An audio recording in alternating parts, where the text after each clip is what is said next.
Trinity എന്നുള്ള ഉപദേശ വിഷയമാണ്. വേദപുസ്തകത്തിൽ വളരെ വ്യക്തമായി എഴുതപ്പെട്ട ഒരു വിഷയമാണിത്. എന്നാലും അനേകം വ്യക്തികളും ഇതിനെ സാധാരണ മനുഷ്യർക്കാർക്കും മനസ്സിലാക്കുവാൻ സാധിക്കാത്തതും അല്ലെങ്കിൽ വളരെ ബുദ്ധിമുട്ടുള്ള ഒരു കാര്യമാണ് എന്ന രീതിയിലാണ് മനസ്സിലാക്കിയിരിക്കുന്നത്. ശരിയായിരിക്കാം, നമ്മുടെ മാനുഷിക ബുദ്ധിയിൽ ചിലപ്പോൾ അത് മനസ്സിലാക്കുവാൻ ബുദ്ധിമുട്ടുണ്ടായിരിക്കാം. എന്നാൽ ബൈബിൾ എന്ത് പറയുന്നു എന്നത് വിശ്വസിക്കുവാൻ തയ്യാറാകുന്ന ഏതൊരു വ്യക്തിക്കും, അതായത് ബൈബിൾ പറയുന്നത് ദൈവത്തിന്റെ വചനമാണ്, ബൈബിൾ ദൈവത്തിന്റെ വചനമാണ്, ദൈവം നമ്മളോട് കമ്മ്യൂണിക്കേറ്റ് ചെയ്യുവാൻ, സംസാരിക്കുവാൻ ആഗ്രഹിക്കുന്ന എല്ലാ വിഷയങ്ങളും അവിടെ വളരെ വ്യക്തമായിട്ട് തന്നെ എഴുതപ്പെട്ടിരിക്കുന്നു എന്ന് മനസ്സിലാക്കുന്ന ഏതൊരു വ്യക്തിക്കും വേദപുസ്തകത്തിൽ എഴുതപ്പെട്ടത് കൊണ്ടും അത് ദൈവമാണ് പറഞ്ഞത് എന്നതുകൊണ്ടും വിശ്വസിക്കുവാൻ യാതൊരു പ്രയാസവും ഇല്ല. എന്നാൽ ദൈവത്തിന്റെ വചനത്തെക്കാളും മാനുഷിക ബുദ്ധിയും അല്ലെങ്കിൽ മനുഷ്യരുടെ ജ്ഞാനവും കൂടുതൽ പ്രാധാന്യം നൽകി സൃഷ്ടികളായ നമ്മൾ സൃഷ്ടാവായ ദൈവത്തെക്കാൾ ഉപരി പരിജ്ഞാനം ഉള്ളവരായി നടിക്കുവാൻ പോകുമ്പോഴാണ് ഈ വിഷയം ഒരു മനസ്സിലാക്കുവാൻ ബുദ്ധിമുട്ടുള്ള ഒരു വിഷയമായി തോന്നുന്നത്. എന്നാൽ നാം ഇന്നിവിടെ നോക്കുവാൻ പോകുന്നത് വേദപുസ്തകത്തിൽ നിന്ന് എന്തു പറയുന്നു എന്നുള്ള തെളിവുകൾ എടുത്ത് വളരെ ലളിതമായി, അധികമൊന്നും നമ്മുടേതായിട്ടുള്ള വിശദീകരണങ്ങൾ പോലും ആവശ്യമില്ലാതെ മനസ്സിലാക്കുവാൻ ആണ് നാം ശ്രമിച്ചുകൊണ്ടിരിക്കുന്നത് ഈ ഒരു പഠനത്തിലൂടെ. ആദ്യമായി ട്രിനിറ്റി എന്നുള്ള വാക്ക്, ഈ വാക്ക് ഇതുപോലെ തന്നെ ബൈബിളിൽ നമുക്ക് കാണുവാൻ സാധിക്കുന്നില്ല. എന്നാൽ ട്രിനിറ്റി എന്നുള്ള വാക്ക് ട്രൈ യൂണിറ്റി എന്നുള്ള രണ്ട് പദങ്ങളുടെ ഒരു കമ്പൈൻഡ് ഫോം ആയിട്ട് നമുക്ക് കാണുവാൻ സാധിക്കും. ത്രിയേകത്വം എന്നുള്ള വാക്കിനെ ചുരുക്കി ത്രിത്വം എന്നുള്ള പേരിൽ നാം ഇതിനെ വിളിക്കുന്നു. ത്രി എന്നുള്ള പദം 3 എന്നുള്ള സംഖ്യയെയും യൂണിറ്റി ഏകത്വം എന്ന അർത്ഥത്തെയും ചൂണ്ടിക്കാണിക്കുമ്പോൾ ട്രിനിറ്റി എന്നുള്ള പദം കൊണ്ട് അർത്ഥമാക്കുന്നത് ദൈവം ഏകദൈവമാണ്. എന്നാൽ ദൈവം എന്ന് പറയുമ്പോൾ അതിൽ 3 വ്യക്തികളുണ്ട്: പിതാവ്, പുത്രൻ, പരിശുദ്ധാത്മാവ്. അതാണ് ഈ ഒരു വാക്കുകൊണ്ട് അർത്ഥമാക്കുന്നത്. ഇപ്പോൾ നാം പഠിക്കുവാൻ പോകുന്ന വിഷയം അതിന്റെ വിശദീകരണത്തിലേക്ക് പോകുന്നതിന് മുന്നേ അതിന്റെ ഒരു ബിഗ് പിക്ചർ ഇതാണ്.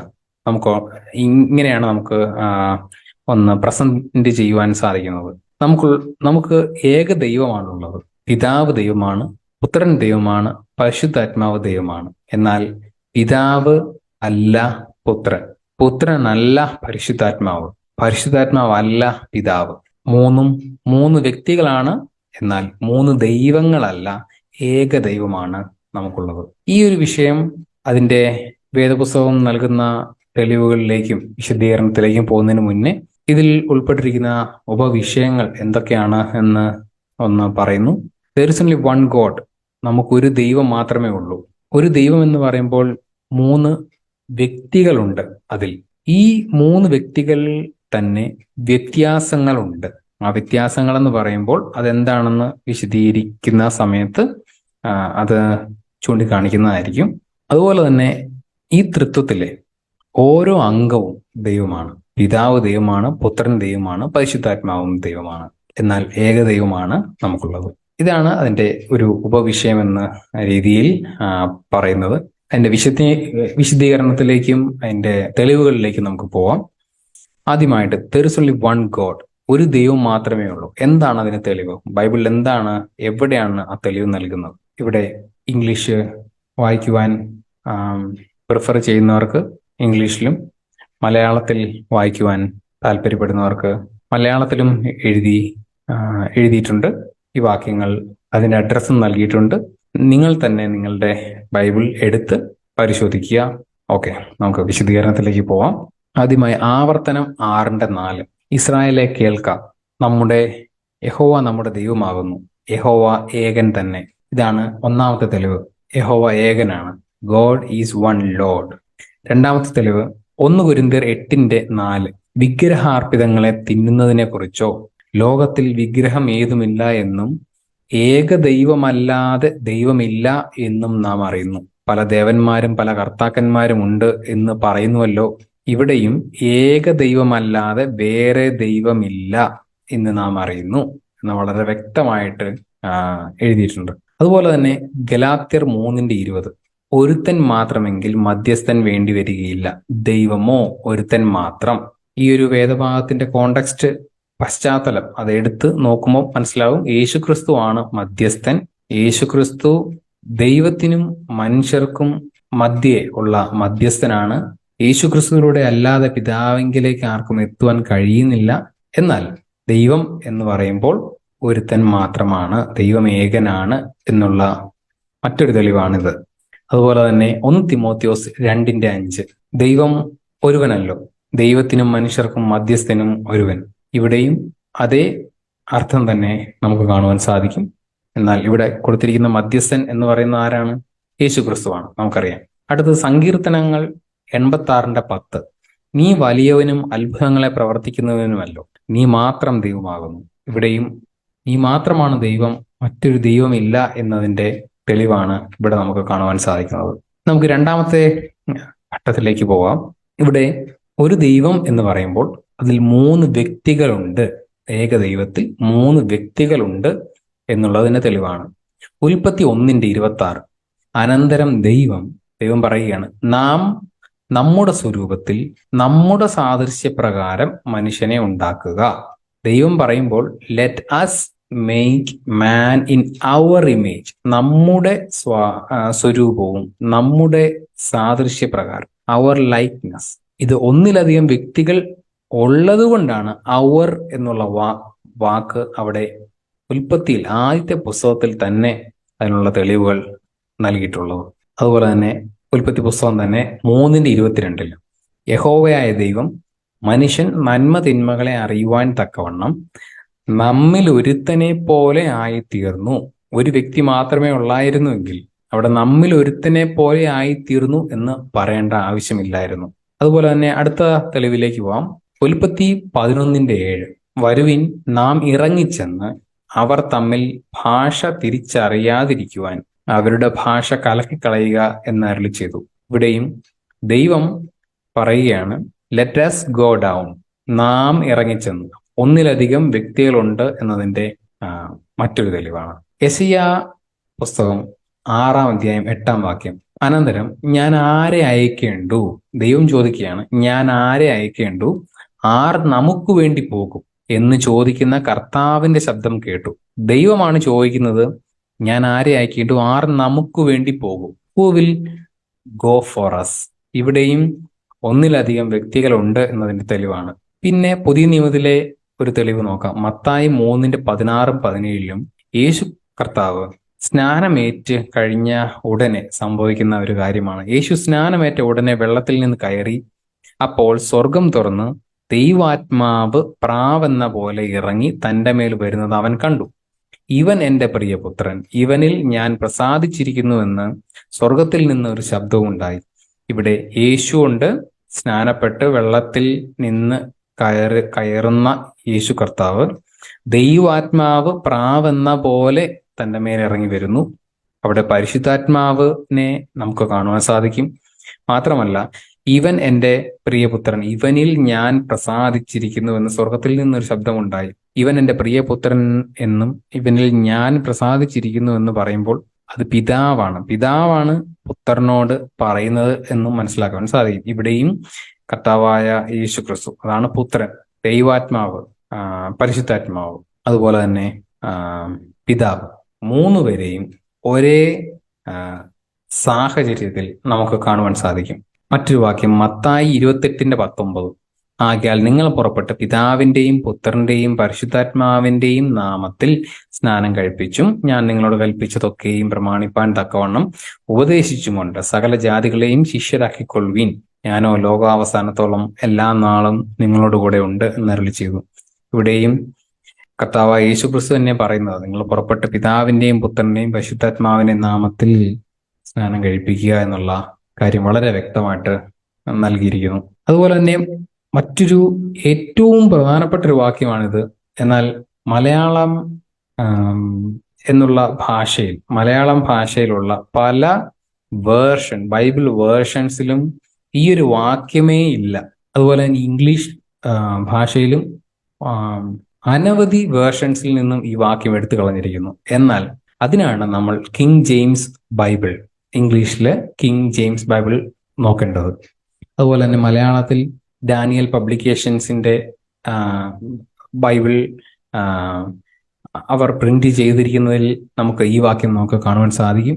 അപ്പോൾ ബൈബിൾ നിങ്ങൾ വാങ്ങിക്കുമ്പോൾ, പുതിയൊരു ബൈബിൾ വാങ്ങിക്കുമ്പോൾ 1 യോഹന്നാൻ 5:7 ഈ ഒരു വാക്യം ഉണ്ട് എന്ന് ഉറപ്പാക്കിക്കൊണ്ട് മേടിക്കുകയാണെങ്കിൽ നിങ്ങൾക്കത് വളരെ ഉപകാരപ്പെടും. എന്നാൽ പൊതുവെ നോക്കുമ്പോൾ 1 യോഹന്നാൻ 5:7 എന്നുള്ള വാക്യം ചിലപ്പോൾ നിങ്ങൾ ബൈബിളിൽ എടുത്ത് നോക്കുമ്പോൾ കാണുന്നത് നമ്പറിൽ 1 യോഹന്നാൻ 5:7 എന്ന് എഴുതിയിട്ടുണ്ടെങ്കിലും അവിടെ എഴുതിയിരിക്കുന്ന വാക്യം ഇതായിരിക്കത്തില്ല. കാരണം 1 യോഹന്നാൻ 5:6 അവസാനം എടുത്ത് 7-ാം വാക്യമായിട്ടായിരിക്കാം അവർ എഴുതിയിട്ടുള്ളത്. ചിലപ്പോൾ എട്ടാം വാക്യത്തിന്റെ ഏതെങ്കിലും ഭാഗമായിരിക്കാം 7 എന്നുള്ള വാക്യമായിട്ട് അവിടെ കാണുന്നുള്ളത്. എന്നാൽ ഇതാണ് യഥാർത്ഥത്തിൽ 1 യോഹന്നാൻ 5:7 വാക്യം. For there are 3 that bear record in heaven, the Father, the Word and the Holy Ghost, and these 3 are one. സ്വർഗത്തിൽ സാക്ഷ്യം പറയുന്നവർ 3 ഉണ്ട്, പിതാവ്, വചനം, പരിശുദ്ധാത്മാവ്. ഈ 3 ഒന്ന് തന്നെ. ട്രിനിറ്റിയെ കുറിച്ച് ഇത്രയും വളരെ കൃത്യമായും ക്ലിയറായും ഉള്ള വളരെ വ്യക്തമായി നൽകിയിട്ടിരിക്കുന്ന ഒരു വാക്യമാണ്. അപ്പോൾ മറ്റുള്ള ബൈബിൾ വേർഷൻസിൽ നിന്നും എടുത്തു കളയണമെങ്കിൽ അവർക്ക് അതിൻ്റെതായ ഉദ്ദേശങ്ങളുണ്ട്. ഈ ഒരു വാക്യം നമ്മൾ സത്യം അന്വേഷിച്ച് ബൈബിൾ വായിക്കുവാൻ നോക്കുന്നവർ ഈ വാക്യം കാണരുത് എന്നുള്ള ഉദ്ദേശം കൊണ്ട് തന്നെ മാറ്റിയിരിക്കുന്ന പല വേർഷൻസ് ആണ് നമുക്ക് ഈ ലോകത്ത് കാണുവാൻ സാധിക്കുന്നത്. അതുകൊണ്ടാണ് കിങ് ജെയിംസ് ബൈബിൾ എന്നുള്ള ബൈബിൾ തന്നെ നോക്കി വായിക്കുക എന്ന് പറയുന്നത്, അല്ലെങ്കിൽ ഞങ്ങൾ അത് ഫോളോ ചെയ്യുന്നത്. ഇതിന്റെ 3-ാമത്തെ സെക്ഷനിലേക്ക് പോവാം. ട്രിനിറ്റിയിൽ 3 വ്യക്തികളുണ്ട്, എന്നാൽ ഏക ദൈവമാണുള്ളത്. എന്നാൽ ഈ 3 വ്യക്തികളും തമ്മിൽ വ്യത്യാസങ്ങൾ ചില കാര്യങ്ങളിലുണ്ട്. അതെന്താണെന്നാണ് നമുക്ക് ചില വാക്യങ്ങളിലൂടെ നമുക്ക് നോക്കാൻ പോകുന്നത്. ഇവിടെ യോഹന്നാൻ 14:28, ഞാൻ പോകുകയും നിങ്ങളുടെ അടുക്കൽ മടങ്ങി വരികയും ചെയ്യും എന്ന് ഞാൻ നിങ്ങളോട് പറഞ്ഞത് കേട്ടുവല്ലോ. നിങ്ങൾ എന്നെ സ്നേഹിക്കുന്നുവെങ്കിൽ ഞാൻ പിതാവിന്റെ അടുക്കൽ പോകുന്നതിനാൽ നിങ്ങൾ സന്തോഷിക്കുമായിരുന്നു. പിതാവ് എന്നേക്കാൾ വലിയവനല്ലോ. ഇവിടെ പുത്രനായ യേശുക്രിസ്തു പറയുകയാണ് പിതാവിന്റെ അടുക്കൽ പോകുന്നു എന്ന്. യേശുക്രിസ്തു ഭൂമിയിലായിരുന്ന സമയത്ത് പറഞ്ഞ വാചകമാണ് പിതാവിന്റെ അടുക്കൽ പോകുന്നു എന്ന്. അങ്ങനെയാണെങ്കിൽ പിതാവ് എന്ന് മറ്റൊരു വ്യക്തി ഉള്ളത് കൊണ്ടാണല്ലോ യേശുക്രിസ്തുവിന് അങ്ങനെ പറയുവാൻ സാധിക്കുന്നത്. മാത്രമല്ല, പിതാവ് പുത്രനല്ല, പുത്രനും പിതാവും ഒരു വ്യക്തി അല്ല എന്നതിന്റെ മറ്റൊരു തെളിവാണ് പിതാവ് എന്നേക്കാൾ വലിയവനല്ലോ എന്ന് പറയുന്നത്.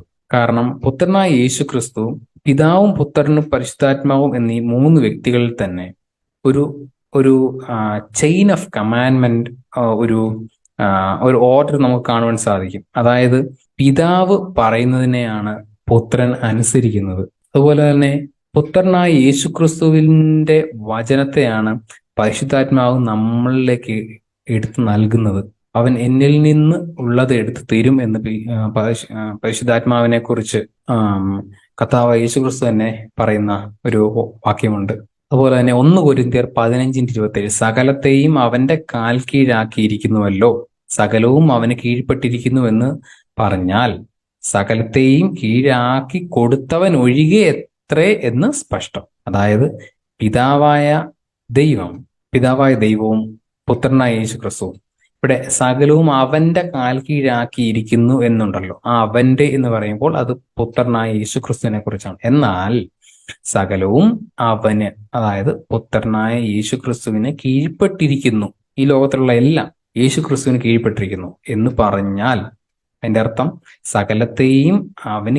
സകലത്തെയും കീഴാക്കി കൊടുത്തവൻ അതാരാണ്? പിതാവായ ദൈവം ഒഴികെ ബാക്കിയെല്ലാം യേശുക്രിസ്തുവിന്റെ കാൽ കീഴായിരിക്കുന്നു എന്നതാണ് അതിന്റെ അർത്ഥം. അതിൽ നിന്ന് തന്നെ നമുക്ക് മനസ്സിലാക്കാൻ സാധിക്കും പിതാവായ ദൈവവും പുത്രനായ യേശുക്രിസ്തുവും രണ്ട് വ്യക്തികളാണ്.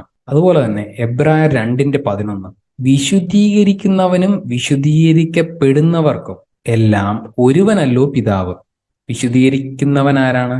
യേശു ക്രിസ്തു. വിശുദ്ധീകരിക്കപ്പെടുന്നവരാരാണ്? രക്ഷിക്കപ്പെട്ടവർ. ആ രണ്ടുപേർക്കും എല്ലാം ഒരുവനല്ലോ പിതാവ്. അതാരാണ്? പിതാവായ ദൈവം. അത് ഹേതുവായി അവൻ അവരെ, അതായത് രക്ഷിക്കപ്പെട്ടവരെ, സഹോദരന്മാർ എന്ന് വിളിപ്പാൻ ലജ്ജിക്കാതെ എന്നുള്ള വാക്യമാണ് നമുക്കിവിടെ കാണുവാൻ സാധിക്കുന്നത്. ഇവിടെ നമുക്ക് മനസ്സിലാക്കാൻ പ്രത്യേകിച്ച് എടുത്തു പറയേണ്ട ഒരു കാര്യം, പിതാവായ ദൈവമുണ്ട്, പുത്രനായ യേശു ക്രിസ്തു ഉണ്ട്. എന്നാൽ പുത്രനായ യേശു ക്രിസ്തുവിന് പിതാവ് എങ്ങനെ പിതാവായിരിക്കുന്നു എന്നുള്ള അർത്ഥത്തിലല്ല നമുക്ക് പിതാവായ ദൈവം പിതാവായിരിക്കുന്നത്. അങ്ങനെ ഒരു വ്യത്യാസം കൂടെ ഉണ്ട്. കാരണം അത് അധികം വിശദീകരിക്കാതെ വളരെ ചുരുക്കത്തിൽ പറയാം. പിതാവായ ദൈവം തൻ്റെ പുത്രനായ യേശു ക്രിസ്തു എന്ന് പറയുമ്പോൾ, പുത്രൻ എന്നുള്ള വാക്കിന് നാം ഈ ലോകത്ത് പറയുന്നത് പോലെ ഒരു പിതാവിനും മാതാവിനും ഉണ്ടാകുന്ന പുത്രൻ എന്നുള്ള അർത്ഥത്തിലല്ല. പിതാവ് എങ്ങനെ ആയിരിക്കുന്നുവോ ആ പിതാവിന്റെ അതേ ഗുണവിശേഷങ്ങളും ഉള്ള വ്യക്തിയാണ് യേശു ക്രിസ്തുവായ പുത്രനായ യേശു ക്രിസ്തു. അത് മനുഷ്യർക്ക് പിതാവിനെ വെളിപ്പെടുത്തുവാൻ യേശു ക്രിസ്തു ജഡത്തിൽ ഈ ഭൂമിയിൽ വെളിപ്പെട്ടു. പിതാവിനെ വെളിപ്പെടുത്തുവാൻ, അതായത് പിതാവിനെ ആരും ഒരു നാളും കണ്ടിട്ടില്ല. പിതാവ് ജഡശരീരത്തിൽ വെളിപ്പെട്ടിട്ടില്ല. അതുകൊണ്ട് തന്നെ ഈ പിതാവിനെ നമ്മൾ അറിയണം. അതിന് പിതാവിന്റെ അതേ ഗുണവിശേഷങ്ങളും അല്ലെങ്കിൽ ഒരു ഫീച്ചേഴ്സ്, പിതാവ് ഇറ്റേണലി എക്സിസ്റ്റിംഗ് ആണ്, നിത്യത മുഴുവൻ ഉള്ള ഒരു വ്യക്തിയാണ് പിതാവ്. അതുപോലെ തന്നെ പുത്രനും. പിതാവ് ഒംനിപൊട്ടന്റ് ആണ്, ഒംനീഷ്യന്റ് ആണ്, അതുപോലെ ഒംനിപ്രസന്റുമാണ്. അതായത് പിതാവ് സർവജ്ഞാനിയാണ്, സർവവ്യാപിയാണ്, സർവശക്തനാണ്. അതുപോലെ തന്നെ പുത്രനും അതേ ഫീച്ചേഴ്സ് ഉണ്ട്, അതേ പ്രത്യേകതകളുണ്ട്. ആ രീതിയിലാണ് പിതാവും പുത്രനുമായിരിക്കുന്നത്, അല്ലെങ്കിൽ യേശു ക്രിസ്തുവിന് പിതാവായ ദൈവം പിതാവായിരിക്കുന്നത്. എന്നാൽ നമുക്ക് ദൈവത്തിന്റെ അതേ ഫീച്ചേഴ്സ് ഉള്ളവരല്ല. നമ്മൾ ദൈവത്താൽ സൃഷ്ടിക്കപ്പെട്ടവരാണ്. എന്നാൽ നമുക്ക് സ്വർഗത്തിലെ ദൈവം പിതാവായിരിക്കുക എന്നുള്ള അർത്ഥം നമ്മെ പിശാചിന്റെ അടിമത്തത്തിൽ നിന്ന് വിടുവിച്ച് നമ്മുടെ പിതാവായിരിക്കുന്നു, സ്വർഗത്തിലെ നമ്മുടെ പിതാവായിരിക്കുന്നു എന്നുള്ള അർത്ഥത്തിലാണ്. ഓക്കെ, അടുത്ത വാക്യത്തിലേക്ക് നമുക്ക് പോവാം. എബ്രായർ 5:5. ഔവണ്ണം ക്രിസ്തുവും മഹാപുരോഹിതനാകുവാനുള്ള മഹത്വം സ്വതവേ എടുത്തിട്ടില്ല. നീ എൻ്റെ പുത്രൻ, ഇന്ന് ഞാൻ നിന്നെ ജനിപ്പിച്ചിരിക്കുന്നു എന്ന് അവനോട് അരുളി ചെയ്തവൻ അവന് കൊടുത്തതത്രേ. ഇവിടെ യേശു ക്രിസ്തു മഹാപുരോഹിതനാകുവാനുള്ള മഹത്വം സ്വതവേ എടുത്തതല്ല, പിതാവ് അവന് കൊടുത്തതാണ് എന്നാണ് പറഞ്ഞത്. ഇതുകൊണ്ട് തന്നെ പിതാവായ ദൈവം പുത്രനായ യേശു ക്രിസ്തുവും രണ്ട് വ്യക്തികളാണ്. പിതാവ് കൊടുത്തതായതുകൊണ്ടാണ് പുത്രൻ അത് ലഭിക്കുന്നത്. അല്ലെങ്കിൽ പുത്രൻ അത് സ്വതവേ എടുത്തിട്ടില്ല, പിതാവ് നൽകിയതാണ് എന്നാണ് അവിടെ അർത്ഥമാക്കുന്നത്. അതുപോലെ തന്നെ യോഹന്നാൻ 14:16. എന്നാൽ ഞാൻ പിതാവിനോട് ചോദിക്കും, അവൻ സത്യത്തിന്റെ ആത്മാവ് എന്ന മറ്റൊരു കാര്യസ്ഥനെ എന്നേക്കും നിങ്ങളോടുകൂടെ ഇരിക്കേണ്ടതിന് നിങ്ങൾക്ക് തരും. ഞാൻ, അതായത് യേശു ക്രിസ്തു, പിതാവായ ദൈവത്തോട് ചോദിക്കും. അവൻ, അതായത് പിതാവായ ദൈവം, സത്യത്തിന്റെ ആത്മാവ് എന്ന മറ്റൊരു കാര്യസ്ഥനെ. അപ്പോൾ അതാരാണ്? പരിശുദ്ധാത്മാവ്. ഈ പരിശുദ്ധാത്മാവ് പുത്രനായ യേശു ക്രിസ്തു അല്ല, രണ്ട് വ്യക്തികളാണ്. അതുകൊണ്ടാണ് മറ്റൊരു കാര്യസ്ഥനെ നിങ്ങളോട് കൂടെ ഇരിക്കേണ്ടതിന് അയക്കും എന്ന് തരും എന്ന് പറയുന്നത്. അതിന് വളരെ സമാനമായ മറ്റൊരു വാക്യമാണ് യോഹന്നാൻ 14:26. എങ്കിലും പിതാവ് എൻ്റെ നാമത്തിൽ അയപ്പാനുള്ള പരിശുദ്ധാത്മാവെന്ന കാര്യസ്ഥൻ നിങ്ങൾക്ക് സകലവും ഉപദേശിച്ചു തരികയും ഞാൻ നിങ്ങളോട് പറഞ്ഞതൊക്കെയും നിങ്ങളെ ഓർമ്മപ്പെടുത്തുകയും ചെയ്യും. ഇവിടെയും അതേ കാര്യം തന്നെയാണ് പറഞ്ഞിരിക്കുന്നത്. പിതാവ് പരിശുദ്ധാത്മാവിനെ അയക്കും, കർത്താവിന്റെ നാമത്തിൽ, യേശുവിന്റെ നാമത്തിൽ അയക്കും. അത് മറ്റൊരു കാര്യസ്ഥനാണ് എന്നുള്ള അതേ വാക്യം തന്നെ മറ്റൊരു രീതിയിലാണ് നമുക്ക് വായിക്കാൻ സാധിക്കുന്നത്. അതുപോലെ തന്നെ യോഹന്നാൻ 15:26. ഞാൻ പിതാവിന്റെ അടുക്കൽ നിന്ന് നിങ്ങൾക്ക് അയപ്പാനുള്ള കാര്യസ്ഥനായി പിതാവിന്റെ അടുക്കൽ നിന്ന് പുറപ്പെടുന്ന സത്യാത്മാവ് വരുമ്പോൾ അവൻ എന്നെക്കുറിച്ച് സാക്ഷ്യം പറയും. യേശു ക്രിസ്തു, പുത്രനായ യേശു ക്രിസ്തു പരിശുദ്ധാത്മാവിനെ കുറിച്ച് അവൻ എന്നെക്കുറിച്ച് സാക്ഷ്യം പറയും എന്ന് പറയുമ്പോൾ ഇവര് രണ്ട് വ്യക്തികളാണ്. പിതാവിന്റെ അടുക്കൽ നിന്നാണ് പുറപ്പെട്ട് വരുന്നത് സത്യാത്മാവ് വരുന്നത്, പരിശുദ്ധാത്മാവ് വരുന്നത്. അതുകൊണ്ട് തന്നെ ഇവിടെയും ഈ വ്യക്തികൾ തമ്മിലുള്ള വ്യത്യാസങ്ങൾ, ഒരു ചെയിൻ ഓഫ് കമാൻഡ്മെന്റ്സ് നമുക്കത് കാണുവാൻ സാധിക്കും. അതുപോലെ തന്നെ അവസാനം 4-ാമത്തെ സെക്ഷനിലേക്ക് നമുക്ക് നോക്കാം. ഇവിടെ ട്രിനിറ്റിയിലുള്ള, തൃത്വത്തിലുള്ള ഓരോ വ്യക്തികളും ദൈവമാണ്. ദൈവങ്ങളല്ല, ദൈവമാണ്, ഏക ദൈവമാണ്. ആദ്യമായിട്ട് പിതാവായ ദൈവം, പിതാവ് ദൈവമാണ് എന്നുള്ളതിന്റെ തെളിവ് യോഹന്നാൻ 6:27. നശിച്ചു പോകുന്ന ആഹാരത്തിനായിട്ടല്ല, നിത്യജീവങ്കിലേക്ക് നിലനിൽക്കുന്ന ആഹാരത്തിനായിട്ട് തന്നെ പ്രവർത്തിക്കുകയും അത് മനുഷ്യപുത്രൻ നിങ്ങൾക്ക് തരും, അവനെ പിതാവായ ദൈവം മുദ്രയിട്ടിരിക്കുന്നു എന്നുത്തരം പറഞ്ഞു. ഇവിടെ പിതാവായ ദൈവം എന്ന് പറഞ്ഞിരിക്കുന്നത് കൊണ്ട് പിതാവ് ദൈവമാണ് എന്നുള്ളതിന്റെ തെളിവാണ്. അതുപോലെ തന്നെ റോമർ 1:4, ഇവിടെ ഇംഗ്ലീഷിൽ റോമർ 1:7 വാക്യത്തിലാണ് ഇത് കാണുന്നത്. എന്നാൽ മലയാളത്തിൽ റോമർ 1:4, നമ്മുടെ പിതാവായ ദൈവത്തിങ്കിൽ നിന്നും കർത്താവായ യേശു ക്രിസ്തുവിങ്കിൽ നിന്നും നിങ്ങൾക്ക് കൃപയും സമാധാനവും ഉണ്ടാകട്ടെ. ഇവിടെയും പിതാവായ ദൈവം എന്ന് നമുക്ക് കാണുവാൻ സാധിക്കും. അതുപോലെ തന്നെ 1 പത്രോസ് 1:2, പിതാവായ ദൈവത്തിന്റെ മുന്നറിവിനൊത്തവണ്ണം ആത്മാവിന്റെ വിശുദ്ധീകരണം പ്രാപിച്ച് അനുസരണം കാണിപ്പാനും യേശുക്രിസ്തുവിന്റെ രക്തത്താൽ തളിക്കപ്പെടുവാനുമായി വൃതന്മാരുമായവർക്ക് എഴുതുന്നത് നിങ്ങൾക്ക് കൃപയും സമാധാനവും വർദ്ധിക്കുമാറാകട്ടെ. ഇവിടെയും പിതാവായ ദൈവം എന്ന് നമുക്ക് കാണുവാൻ സാധിക്കും. രണ്ടാമതായി പുത്രനായ യേശു ക്രിസ്തു ദൈവമാണ് എന്നുള്ളതിന്റെ തെളിവാണ് യോഹന്നാൻ 1:1. ആദിയിൽ വചനം ഉണ്ടായിരുന്നു, വചനം ദൈവത്തോടു കൂടെയായിരുന്നു, വചനം ദൈവമായിരുന്നു. ഇവിടെ വചനം എന്ന് പറയുന്നത് യേശുക്രിസ്തുവിനെയാണ്. ആദിയിൽ യേശുക്രിസ്തു ഉണ്ടായിരുന്നു, യേശുക്രിസ്തു ദൈവത്തോടു കൂടെയായിരുന്നു. അതായത് ഇവിടെ ദൈവത്തോടു കൂടെ എന്ന് പറയുമ്പോൾ പിതാവിനോട് കൂടെ എന്നാണ് അർത്ഥം. യേശുക്രിസ്തു ദൈവത്തോടു കൂടെയായിരുന്നു. എന്നാൽ 3-ാമത്തെ സെക്ഷനിൽ നമുക്ക് നോക്കുമ്പോൾ വചനം ദൈവമായിരുന്നു, അതായത് യേശുക്രിസ്തു ദൈവമായിരുന്നു. ഇവിടെ വചനം എന്ന് പറയുമ്പോൾ യേശുക്രിസ്തു ആണ് എന്നതിന്റെ എന്താണ് തെളിവ് എന്ന് ചിലപ്പോൾ ചോദിച്ചേക്കാം. അതിന്റെ ഒരു തെളിവ് നമുക്ക് കാണുവാൻ സാധിക്കുന്നത് വെളിപ്പാട് പുസ്തകം 19:12-13 വാക്യങ്ങളിൽ യേശുക്രിസ്തുവിനെ കുറിച്ച് പറയുന്നു. അവന്റെ കണ്ണ് അഗ്നിജ്വാല, തലയിൽ അനേകം രാജമുടികൾ, എഴുതിയിട്ടുള്ള ഒരു നാമവും അവനുണ്ട്, അത് അവനല്ലാതെ ആർക്കും അറിഞ്ഞുകൂടാ. അവൻ രക്തം തളിച്ച ഉടുപ്പ് ധരിച്ചിരിക്കുന്നു, അവന് ദൈവവചനം എന്ന് പേർ പറയുന്നു. His name is called the word of God. ആ വേർഡ്, ആ വചനത്തെയാണ് ഇവിടെ പറയുന്നത്. അത് യേശുക്രിസ്തുവാണ്. യേശുക്രിസ്തുവിനെ ബൈബിൾ തന്നെ രേഖപ്പെടുത്തിയിരിക്കുന്ന മറ്റൊരു പേരാണ് വേർഡ് ഓഫ് ഗോഡ്, ദൈവവചനം. അതുപോലെ തന്നെ റോമർ 9:5 പിതാക്കന്മാരും അവർക്കുള്ളവർ തന്നെ ജഡപ്രകാരം ക്രിസ്തുവും അവരിൽ നിന്നല്ല ഉത്ഭവിച്ചത്, അവൻ സർവത്തിനും മീതെ ദൈവമായി എന്നേക്കും വാഴ്ത്തപ്പെട്ടവൻ. ഇവിടെ യേശുക്രിസ്തുവിനെ കുറിച്ച് അവൻ സർവത്തിനും മീതെ ദൈവമായി, ദൈവമാണ് യേശുക്രിസ്തു എന്നുള്ളതിന്റെ തെളിവാണ്.